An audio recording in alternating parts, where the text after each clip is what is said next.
tapi ngobati diri sendiri lalu cerita. Guys, kalau kata zaman sekarang ya, besti, ternyata ada di sekitar kita yang bikinnya gampang, manfaatnya gede banget. Itu Virgin Bapak. Sebelah umumnya contoh nyata ya teman-teman semua, bahwa beliau jadi orang yang insya Allah besar dan terus besar karena menghidupi banyak orang. Hai Mas, karena ternyata sebaik-baik manusia ya, yang memiliki manfaat sebanyak-banyaknya. Masya Allah. Kebaikan yang banyak tapi juga bermanfaat banyak untuk orang, karena ini adalah herbal, bagus untuk banyak orang. Dan teman-teman kalau mau pakai skincare pakainya herbal ya. Bagus ya, herbal Indonesia seperti yang mau pakai.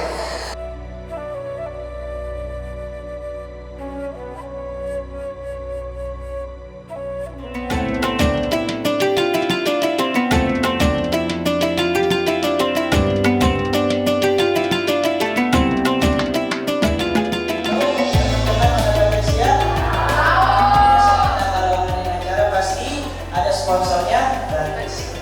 Beliau ingin memberikan motivasi tentang kisah-kisah beliau. Apa sih yang membuat beliau itu sukses seperti sekarang bisa menjadi owner sebuah perusahaan?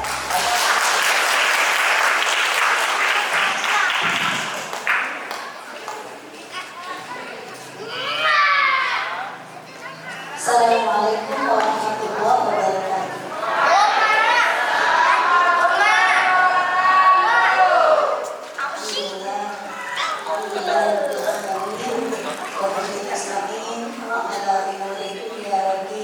Wassalatu wassalamu ala asrofil anbiya'i wal mursalin. Tuh kan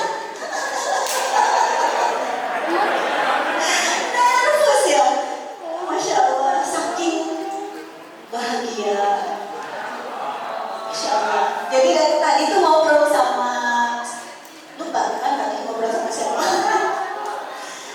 Ternyata di sini itu santri-santri yang Masya Allah, solehah, tanggung jawabnya tinggi, nggak perlu di apa tuh kalau di tempat lain tuh dikeprak-keprak gitu ya, iya gimana, tapi di sini tuh sudah dengan tanggung jawab sendiri.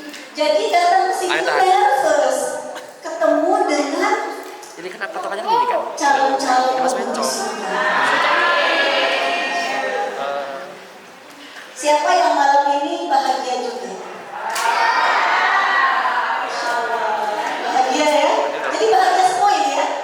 Alhamdulillah. Bahagia, Masya Allah. Puji syukur kehadirat Allah Subhanahu wa Ta'ala. Malam ini Umi diundang ke sini diangkat untuk Masya Allah.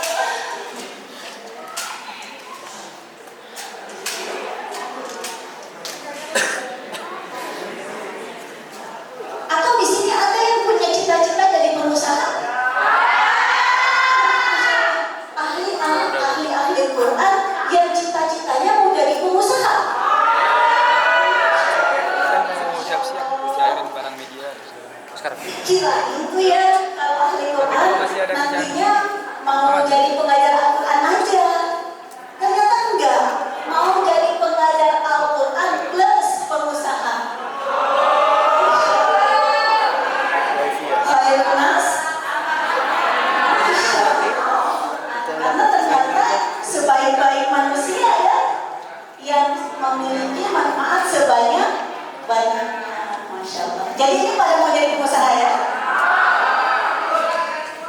Di sini ada yang yatim nggak?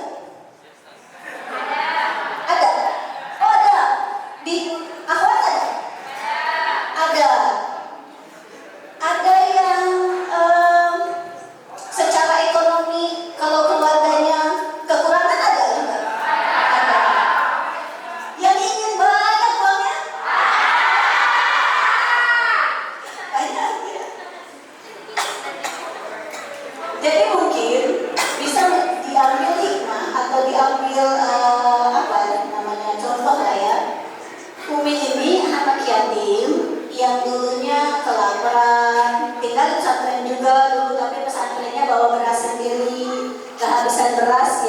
puasa, lalu minum bukanya dengan air mentah. Kalau nggak ada beras, puasa lagi malamnya. Bukan puasa ya, tapi memang nggak ketemu makanan. Besoknya puasa lagi, nanti malamnya air mentah lagi. Seperti itu masa lalu Umi. Sesusah itu.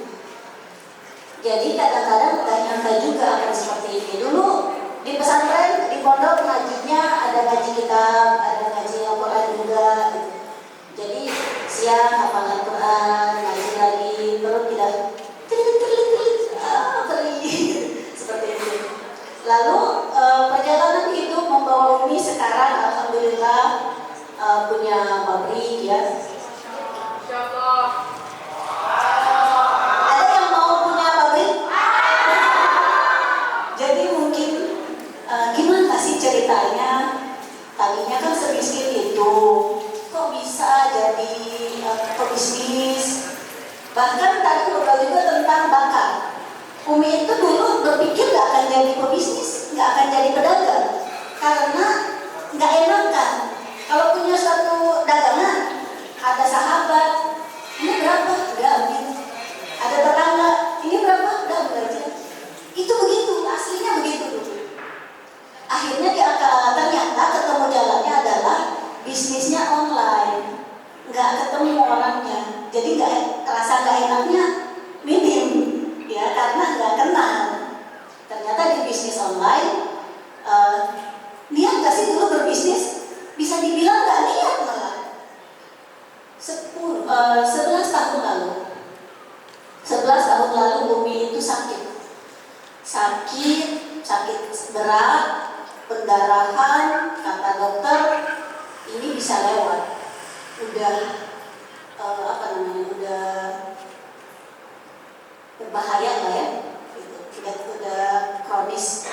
Kata dokter ini kalau ada benjolan, kalau pecah ini lewat gitu. Harus operasi, biaya operasi boro-boro buat operasi. Saat itu kontraktor ngontrak dari satu tempat ke tempat lain gitu, hidup ngontrak. Lalu Umi berpikir, setiap penyakit ada obatnya. Masa sih obatnya harus berhasil kondisi kayak gini? Lalu oh iya, bukannya tanaman herbal itu tanaman-tanamannya banyak mengandung obat-obatan.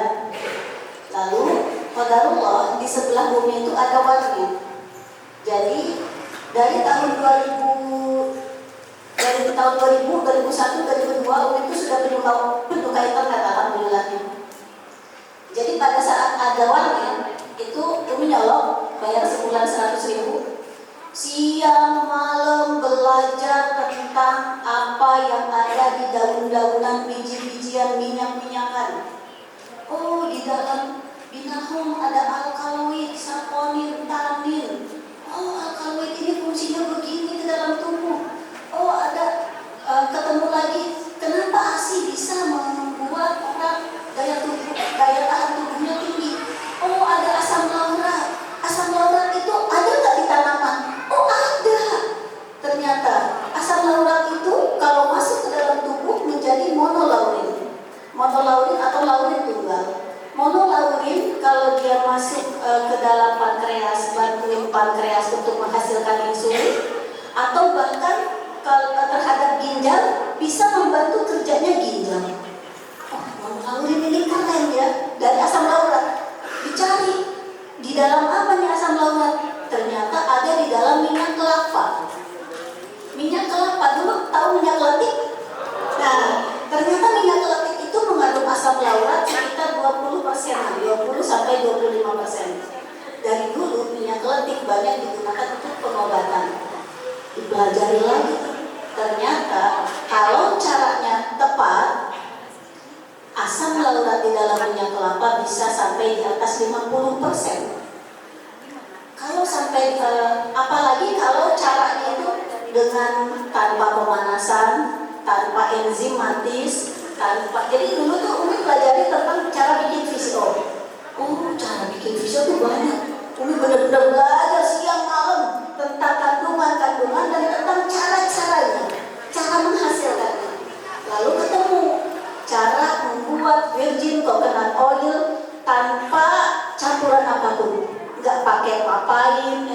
enziman, nggak pakai pemanasan walaupun suhu rendah. Kalau dulu kan dipanasin tinggi banget kan, hasilnya diabetik.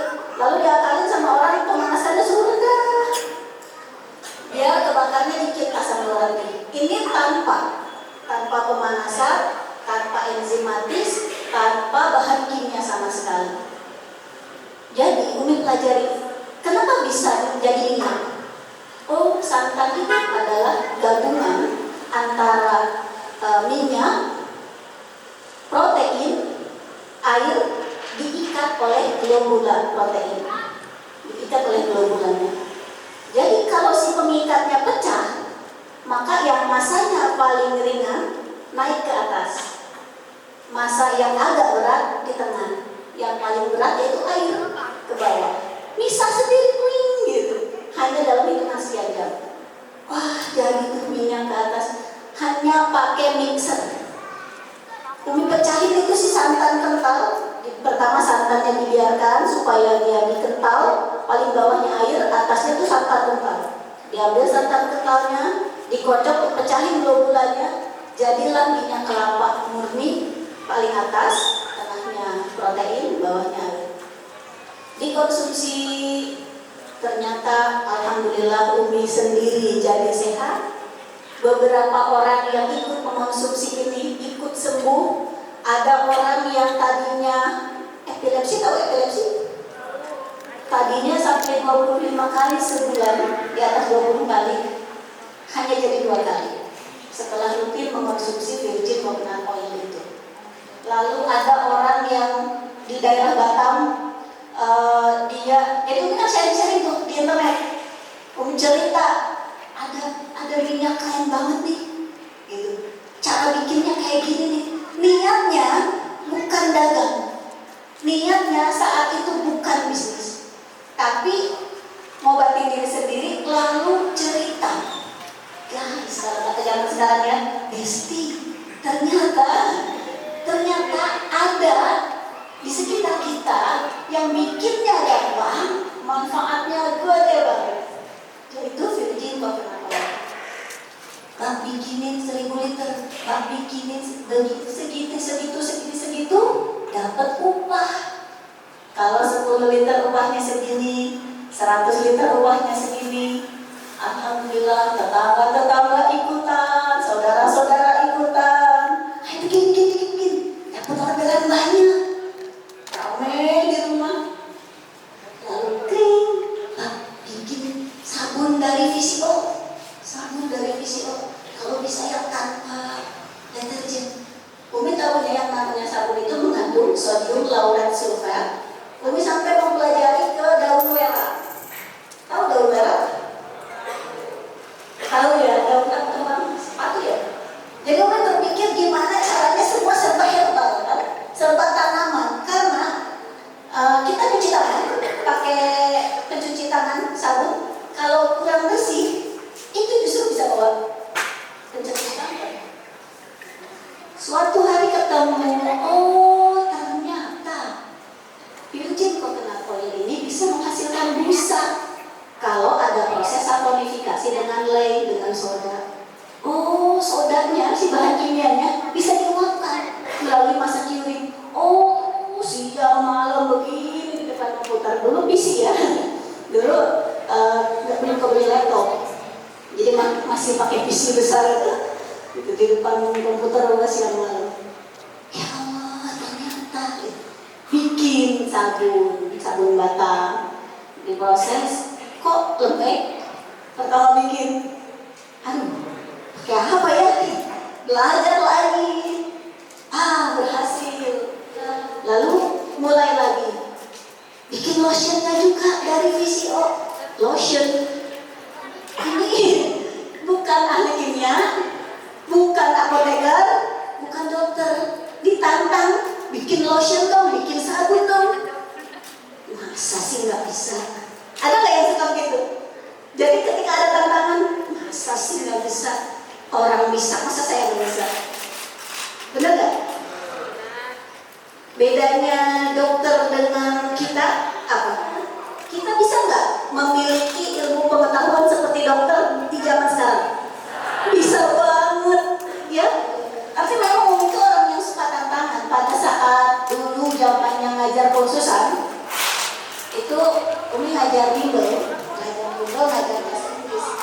tiba-tiba ada yang datang, Bu, saya mau kursus bahasa Jepang 3 orang.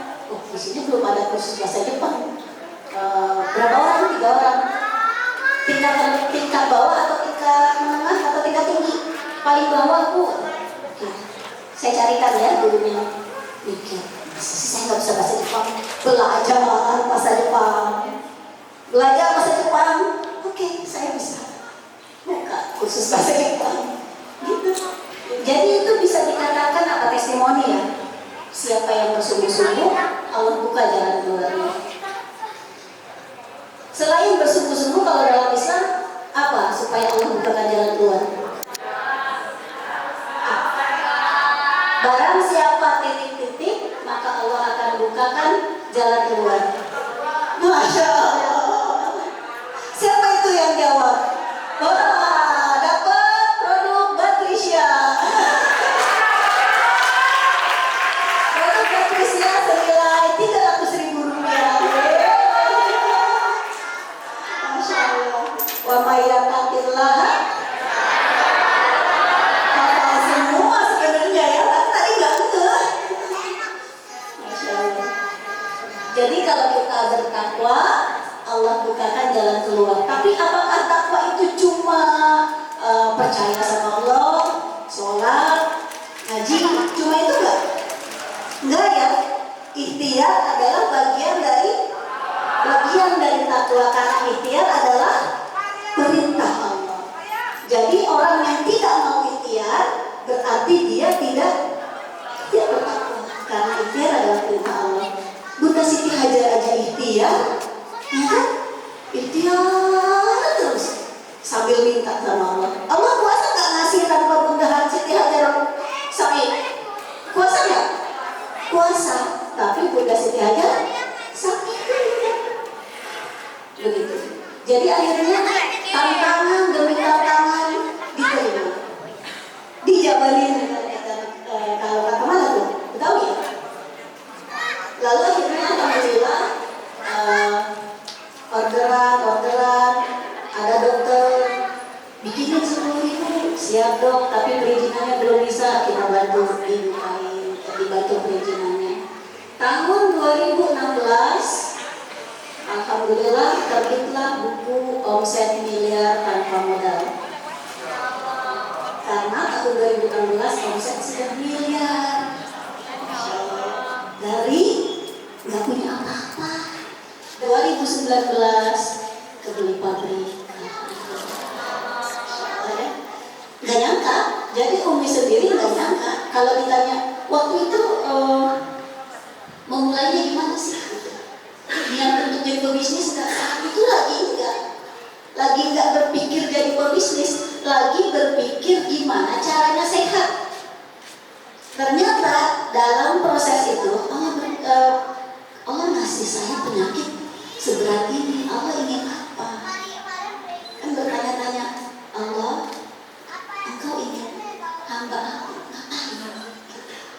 Ternyata mungkin jawabannya adalah Allah ingin Umi belajar bagaimana cara ngobatinnya, lalu diceritakan, dibagikan. Sampai hari ini kalau ada yang mau tanya gimana caranya bikin VCO, kalau memang waktunya senggang, Umi ajarin.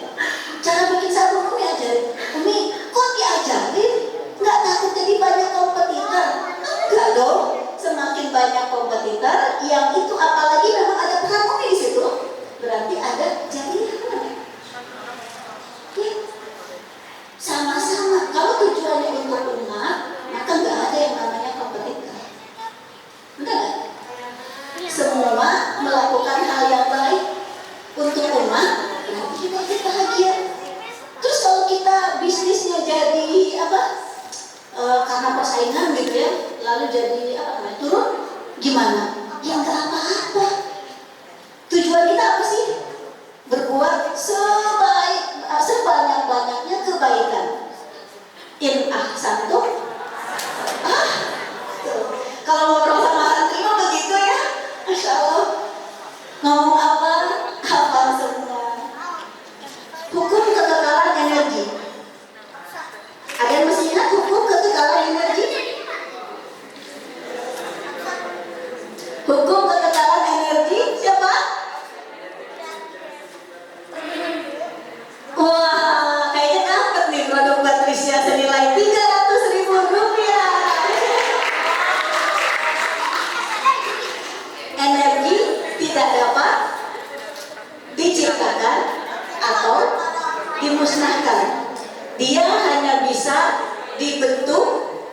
dari satu bentuk ke bentuk yang lain.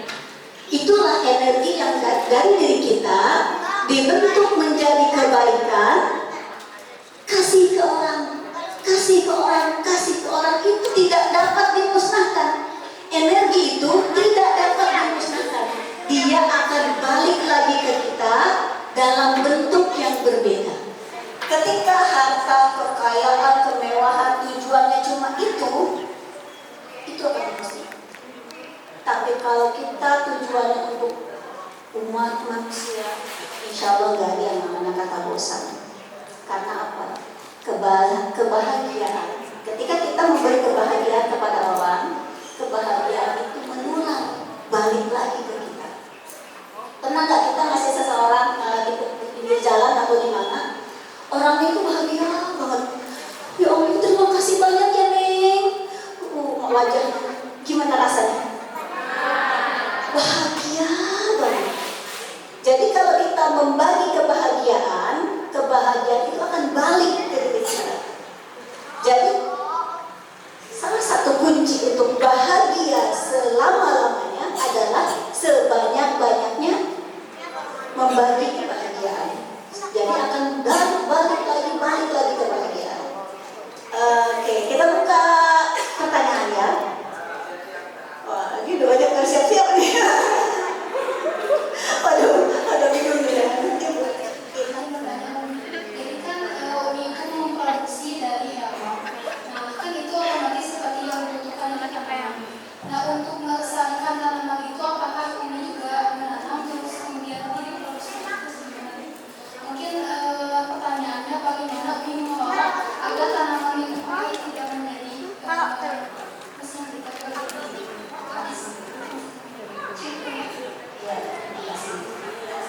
Sesuatu yang kita gunakan kalau dia tidak refresh atau ditanam ulang, revitalisasi. Kalau kita tidak tanam ulang habis. Jadi di kebun kita nanam. Dan juga apa yang kita tanam nggak cukup dengan permintaan. Akhirnya nyari ke berbagai daerah. Nah, tempat-tempat kita nyari itu juga kita sarankan untuk menanam ulang, gitu ya. Ketika kita ambil berapa banyak, mereka kan tahu, wah ternyata banyak yang meminat tanam lagi. Jadi termasuk kayak madu kita ngadain madu ewe. Dulu awalnya dari hutan-hutan diambil, ternyata lama-lama habis ya. Akhirnya dia membuat peternakan lebah lancing. Lebah lancing itu kan agak langka ya. Itu dibuat peternakan. Memang berbeda hasil dari peternakan dan hasil dari hutan agak berbeda. Itu yang dari hutan. Tapi daripada habis, nah dari hutan itu lama-lama habis kalau tidak diternakan. Seperti itu. Bismillah, perkenalkan nama saya Muhammad Ismail dari Bone, Sulawesi Selatan. Izin bertanya kepada Umi. Tadi di awal dijelaskan bahwa Umi ini membuat sebuah produk yang mana tujuannya bukan untuk dijual ya, tapi untuk keperluan pribadi dan untuk menjelaskan kepada masyarakat. Nah, kemudian untuk mendapatkan kepercayaan masyarakat itu kan tadi juga dijelasin bahwa Umi ini tidak punya background pendidikan di kedokteran dan sebagainya. Sementara kalau kita memberikan produk buatan sendiri, tentu yang ditanyakan khasiatnya seperti apa, sudah terlihat atau bagaimana, dan untuk mendapatkan kepercayaan masyarakat itu seperti apa, dan untuk mendapatkan itu ya, mungkin itu saja. Sekian, assalamualaikum. Pertanyaan bagus. 300.000 rupiah. Bagus. Baik. Bagaimana sih meyakinkan banyak orang, bahkan di antara orang-orang itu ada yang ordernya dokter, apoteker, kok order sama orang biasa? Kok bisa? Bahkan transfer duluan, gimana caranya? Umi pernah tanya juga ke dokter, dokter, kok percaya sama saya? Saya bukan ahli kimia, saya bukan apoteker.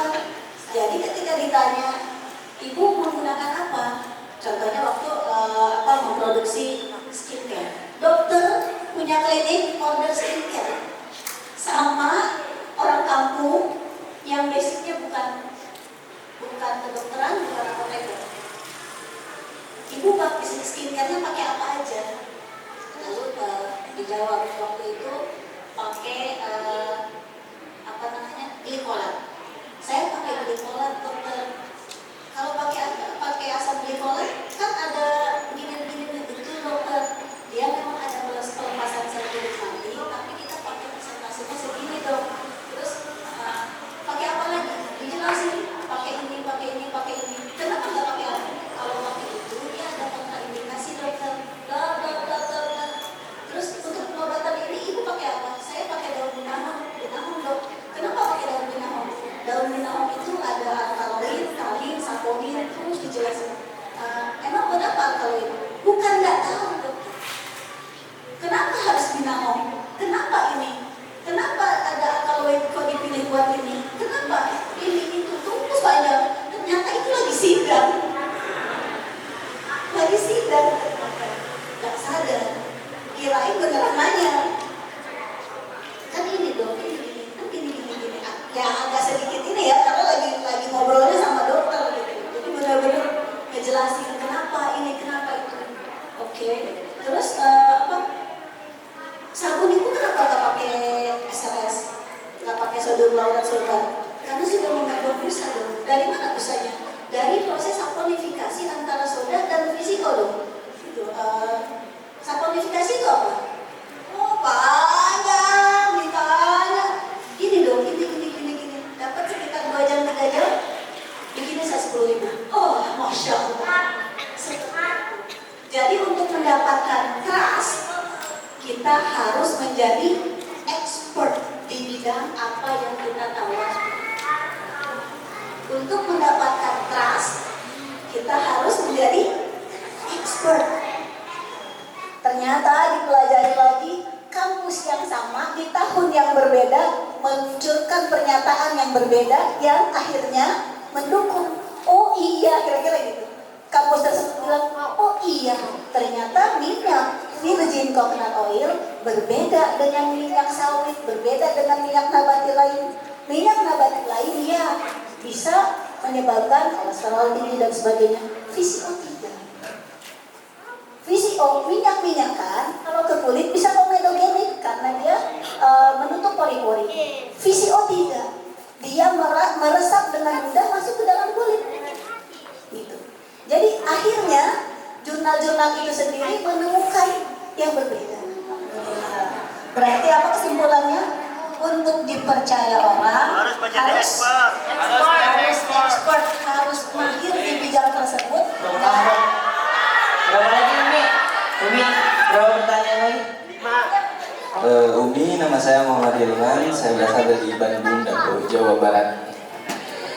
Saya bertanya, mungkin dari tadi Umi berbicara tentang bisnis yang berawal dari online dan menjadi mungkin miliarder lah sekarang. Saya ingin melihat pandangan Umi di era milenial atau bisa disebut Gen Z, kaula muda yang pengen kaya tapi satset gitu Umi.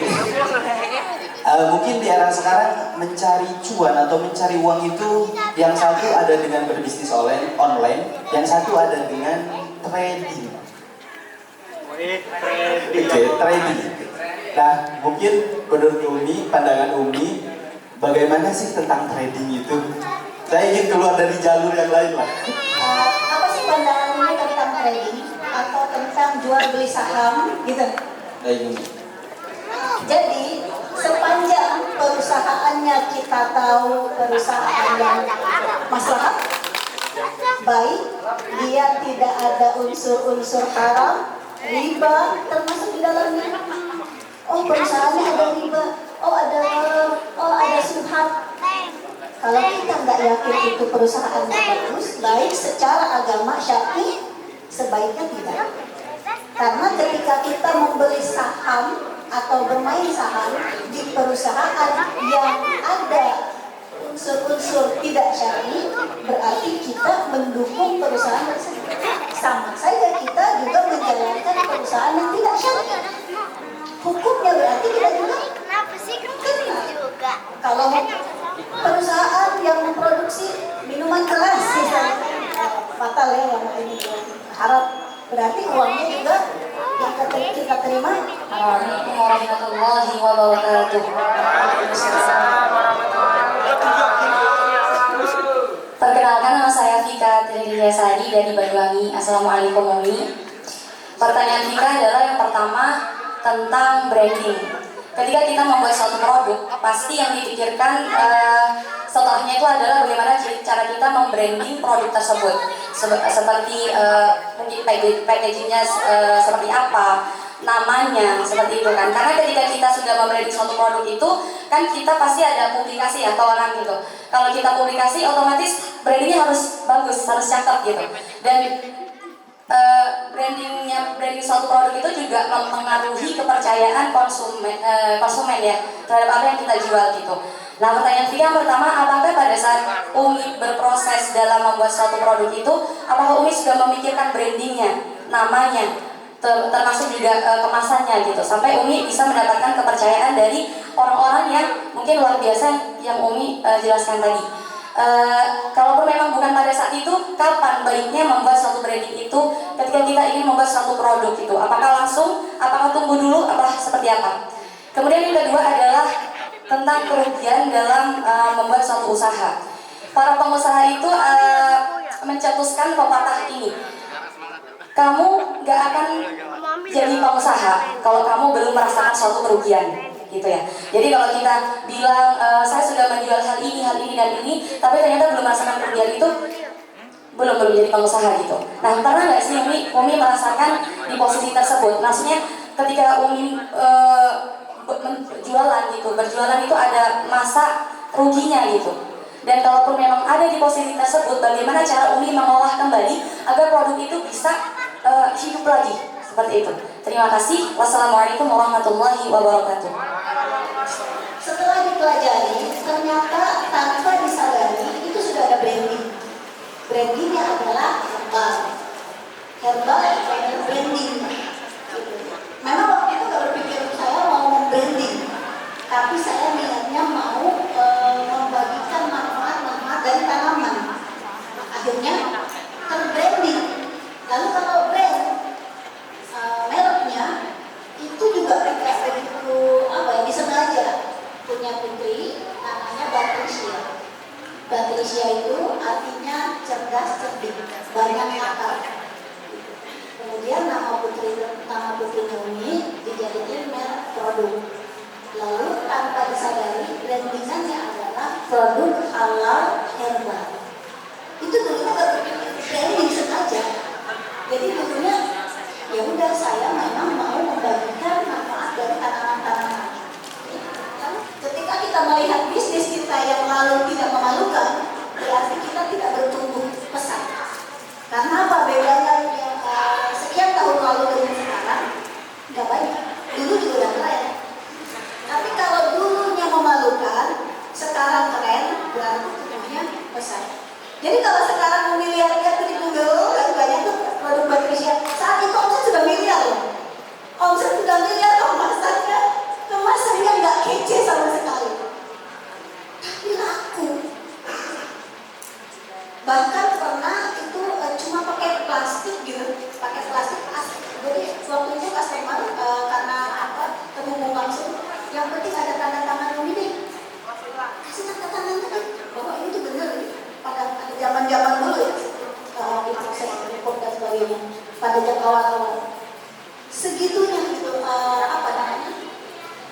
pada saat itu ketika fokusnya tentang khasiat kan, manfaat dari isi produknya kan, Binahong, tolong saya minta dikirim Binahong kan daun-daunan, nggak mungkin kan pakai packaging yang gimana, cuma pakai plastik aja, lalu biji-bijian dan sebagainya. Di tahun 2019 mulai perbaikan program, lalu ketemu dengan suami kayaknya ada di belakang. Dulunya Umi itu single fighter, Umi yang bikin desain, Umi yang mikirin sistem distribusi, Umi yang mikirin produknya, semuanya. Yang lain bantuin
HP-nya teman. Mas, ada apa ini? Singkat cerita, pecah gerbong di bawah satu gerbong, jadi setengah ya, setengah gerbong ke bawah percaya, setengah gerbong tersisa. Ternyata itu bisa dikatakan apa namanya, seleksi alam. Ya, yang bertahan adalah yang benar-benar loyal, yang percaya sama kita. Maka yang bertahan itu menjadi keluarga yang lebih solid. Terkadang dalam suatu gerbong atau suatu apa namanya, kalau ada lomba lari pakai baki yang rame-rame, di antara itu ada yang cepat banget, ada yang lambat banget. Siapa yang menentukan larinya kelompok ini? Yang paling cepat atau yang paling lambat? Yang paling lambat.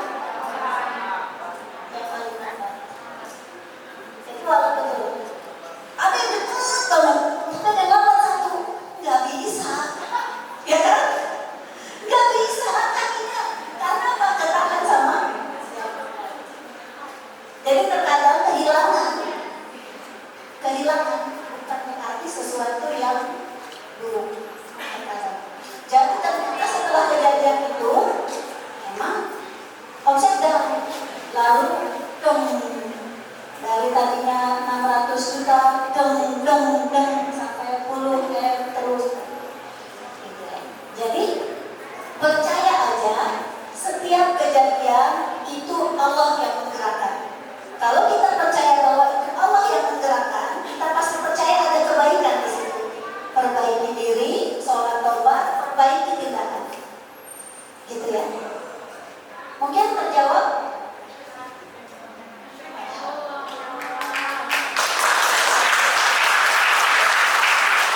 Semua diberikan kepada Umi Fatimah Zahra yang telah memberikan motivasi kepada kita semua. Mudah-mudahan kita di masa depan bisa menjadi pebisnis yang sukses. Amin. Langsung saja sedikit kata sambutan dari Ibu Kisna Dewi kepada beliau waktu dan tempat kami bersama. Sapa dulu semuanya. Assalamualaikum warahmatullahi wabarakatuh. Singkatnya, Uma ini bertemu dengan Umi sekitar 2 tahun yang lalu ya, 2 tahun yang lalu. Kemudian beliau beserta suami di belakang. Beliau, masya Allah, seorang pengusaha muslim yang sukses, tapi berbeda dengan yang lain-lainnya. Pertama kali ketemu sama Umi itu di hotel ya, Mi, langsung pemotretan dan sebagainya. Dan ketika ketemu sama Umi, Uma melihat sosok yang lain ya. Kalau biasanya kita mendengar pengusaha itu begitu begini gitu ya, tapi ketika bertemu sama Umi, Uma melihat wah, masya Allah, ada orang yang saleh di hadapan umat gitu ya. Ketika pada saat itu kita melakukan pemotretan dan sebagainya, justru kita banyak ngobrol perkara agama. Beliau banyak ngobrol betapa takutnya akan fitnah harta, kita banyak ngobrol soal kematian dan sebagainya. Dan Uma menjadi brand ambassador untuk produknya Umi Fatimah Zahra ini. Nama produknya adalah Batresia. Jadi kalau mau lihat di Instagram Uma, di bio-nya itu ada Batresia Herbal Indonesia. Nah, itu pemiliknya adalah beliau, dan Uma adalah brand ambassador dari produknya beliau. Dan tadi Umi bilang kalau bersama dengan keluarga besar Batresia itu bukan rasanya antara pengusaha, brand ambassador, ataupun karyawan, tapi rasanya seperti sebuah keluarga. Itu juga yang Uma rasakan. Seperti mungkin teman-teman dari Umi tahu sudah menjelaskan apa tidak, tapi Umi dan keluarga memang beliau juga punya pesantren teman-teman semua. Ya, jadi beliau seorang daiyah, ibunya seorang penceramah juga, seorang ustazah yang memang sering keliling untuk memberikan ceramah-ceramah. Dan Umi waktu kecilnya itu sempat tinggal di panti asuhan. Banyak ya anak-anak di Maskapai ini yang juga bergabung ke sini dulunya tinggal di panti asuhan. Jadi di antara kalian ini backgroundnya kan beda-beda ya. Maskapai itu seperti yang teman-teman tahu kan mayoritas adalah beasiswa, dan memang mayoritas itu adalah ada yang berprestasi dengan jalur prestasi ada, namun mayoritas itu adalah yang yatim yang duafa yang ada di Maskapai. Dan banyak di antara kalian dan teman-teman di cabang-cabang dulunya tinggal di panti asuhan teman-teman semua. Jadi Unifas ini Fatimah Zahra, tingkat Unifas. Beliau dulu tinggal di panti asuhan, tapi Umi ceritain tentang ayahnya Umi bilang apa? Belum ya? Dulu masa ayahnya beliau hidup, ini kisahnya sangat inspiratif. Kok kalau ceramah selalu menceritakan kisah ini sebenarnya mereka dengan orang-orang. Ketika belasan tahun yang lalu, puluhan tahun yang lalu, ketika ayahnya Umi Fas ini masih hidup, ayahnya Umi Fas selalu mengatakan, kelak kau ini orang besar, kak, kau ini orang besar, kamu ini orang besar. Selalu di hadapan teman-teman ayahnya, di hadapan banyak orang, selalu kenalkan anak saya ini, dia adalah orang besar, dia adalah calon orang besar, dia adalah orang yang luar biasa satu hari nanti. Jadi ketika sang ayah ini wafat, kemudian Umi diletakkan di panti asuhan, sering kali Umi merasakan kesusahan, kelaparan, tapi Umi selalu teringat dengan kata-kata ayahnya Umi bahwa saya ini orang besar. Orang besar itu gak boleh menyerah, orang besar itu gak boleh terus menerus, orang besar itu gak boleh punya mental yang apa bahasanya ya, mental yang kerupuk ya, baru ditekan langsung pecah berkeping-keping. Sehingga perkataan dari sang ayah beliau ini berakhir terus terpatri dalam ingatannya, sehingga betul-betul lah apa yang ayahnya katakan menjadi kepercayaan diri baginya. Orang besar itu nggak boleh sedih terus menerus, orang besar itu nggak boleh menyerah. Beliau juga sempat tinggal di jalanan ya teman-teman, enak tinggalnya di pesantren. Umi Fas itu tinggal di jalanan, di bawah kolong jembatan teman-teman sekalian, jadi ada jalanan ya. Tapi berbekal keyakinan beliau bahwa beliau adalah orang besar sebagaimana ayah yang selalu mengatakan begitu, akhirnya beliau benar-benar sekarang menjadi orang yang besar. Jadi kenapa Uma mengundang Umi Fas ada di sini? Karena sebagian teman-teman punya kisah hidup yang mungkin hampir sama dengan Umi Fas. Sebagian dari kita Uma katakan tinggal di panti asuhan atau keluarganya terpisah-pisah karena nggak bisa membiayai semua anak di satu rumah gitu ya, dititipin anaknya ke sana, dititipin anaknya ke sini. Umi Fas juga begitu. Dan tidak ada yang tidak mungkin teman-teman sekalian. Beliau betul-betul berjuang dari nol ya. Tadi beliau katakan memeras kelapanya sendiri sampai sekarang punya pabrik, sampai sekarang bisa istilahnya Uma nih di apa ya bahasanya, Uma nih bekerja sama beliau, masya Allah.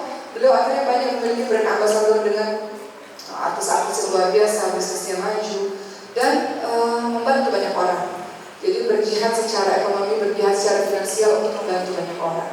Jadi kemarin kita kedatangan Prof. Amani. Prof. Amani kemarin mengatakan gak harus kan jadi ustaz-ustaz lagi. Gak semua loh pembicara ketika dijawab pertanyaannya kalian tepuk tangan, betul gak? Ya kan? Gak semua pembicara ketika dijawab perkenannya kemudian pembicara jawab mereka tepuk tangan tuh gak semuanya begitu nih. Jadi jawaban-jawaban Umi Fas tadi membuat kalian tepuk tangan. Bahkan kamu yang baru duduk di sini, aku udah kelar sih, padahal masih pengen denger lagi gitu. Ya, di sebelah kita dan sebelah Uma ini contoh nyata ya teman-teman semua, bahwa beliau jadi orang yang insya Allah besar dan terus besar karena menghidupi banyak orang ya.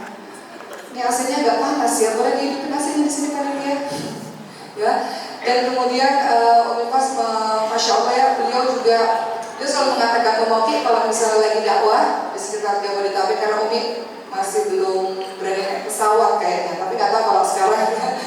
Jadi beliau bilang mau ikut Umi untuk berceramah. Jadi beliau semangat untuk mensyiarkan ayat-ayat Allah itu sangat besar. Begitulah teman-teman semua, mudah-mudahan hari ini menginspirasi. Uma nggak pernah tahu kalian belasan tahun lagi udah jadi orang-orang hebat gitu ya. Tapi jangan melepaskan Uma, kayak bantu untuk pembangunan belum selesai. Anak yang dibebasin ya, anak-anak yang beasiswa kepada orang tua asuh gitu. Ya, jadi kalau suatu hari nanti jadi orang sukses, orang berhasil, Allah berikan kelebihan harta, bantu adik-adiknya yang ada di Masjidil Fakir insya Allah. Umi terima kasih, kita doakan Umi dan keluarga senantiasa Allah lindungi, dikelilingi orang-orang baik, bisnisnya Batresia Herbal Indonesia tidak hanya mendatangkan keuntungan dan kebaikan yang banyak, tapi juga kebermanfaatan yang untuk orang, karena ini adalah herbal, bagus untuk banyak orang. Dan teman-teman kalau mau pakai skincare pakainya herbal ya, Batresia Herbal Indonesia seperti yang mau pakai. Begitu ya, untuk teman-teman semua terima kasih untuk pertanyaannya. Mudah-mudahan termotivasi jadi seorang pembisnis hebat sekali nanti. Ya, selanjutnya ini tempat kami, ini baru pertama kali ya di sini ya. Ya, jadi ini tempat kami di sini ada sekitar 2000 meter di Bintaro ini sebagai pusatnya.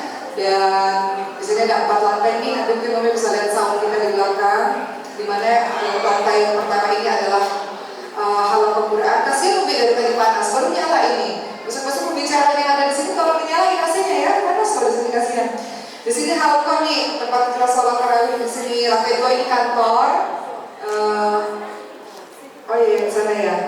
Yang lantai 3 itu ada 50 ranjang tingkat, jadi ada 100 ranjang sebetulnya. Kemudian atas itu rooftop dan laundry. Dan sekarang kita lagi berjuang untuk membebaskan tanah yang di depan, dan mudah-mudahan teman-teman doakan besok sudah dibebaskan tanahnya, alhamdulillah.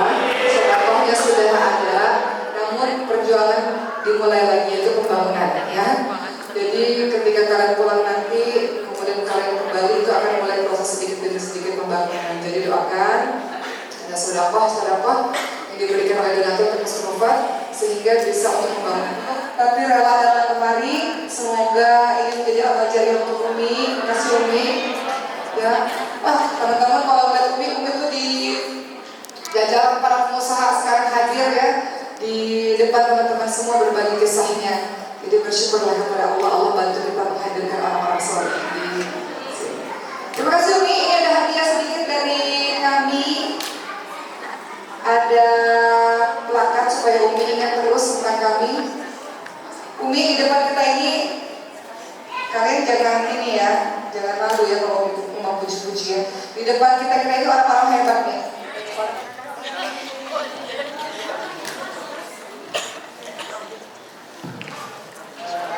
dalam menghafal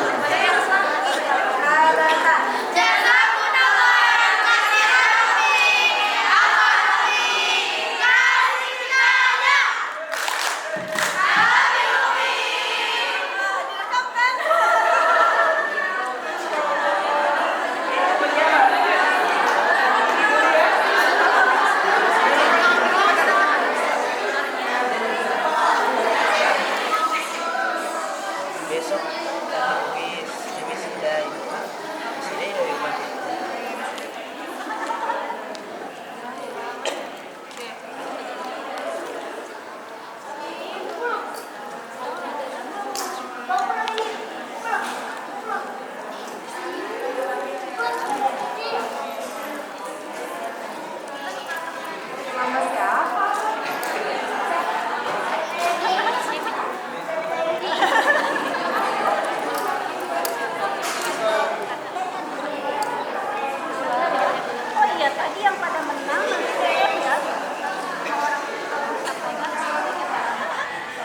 Belakang ya.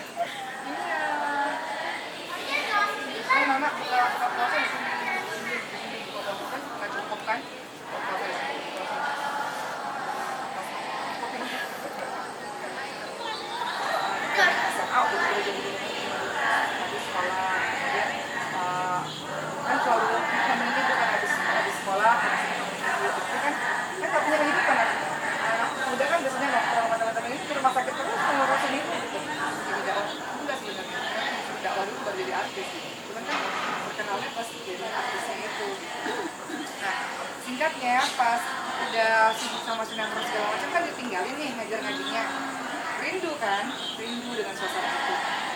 Jadi waktu setelah selesai film kan ada jeda waktu tuh untuk yang sinetron itu masuk ke rumah Quran, kita kan memperdalam Quran lagi. Waktu 2011 masuk ke rumah Quran, 4 bulan sudah rumah Quran tapi berkesan banget. Nah itu sibuk lagi dari artis segala macam. Nah pas 2016 hampa lagi, kosong lagi gitu. Kangen nih sama teman-teman Quran, udah pernah bareng-bareng. Selalu di situ, sebenarnya larinya ke situ juga sebenarnya gitu. Jadi kayak, iya sih kita temenan sama si A, si B, si C dari golongan A, B, C, D dari strata sosial dan sebagainya. Tapi kayaknya circle terdekatnya nggak bisa deh si orang-orang yang kayak gini gitu. Tapi kalau dibilang cukup, ketika ini kita Allah kayak ada transferan. Tiba-tiba mau bayar ini. Sering. Pas banget. Atau pas itu suka ngobrol sama suami gitu. Sampai suka ngasih pas supaya dia sadar bahwa kita dikasih buat itu.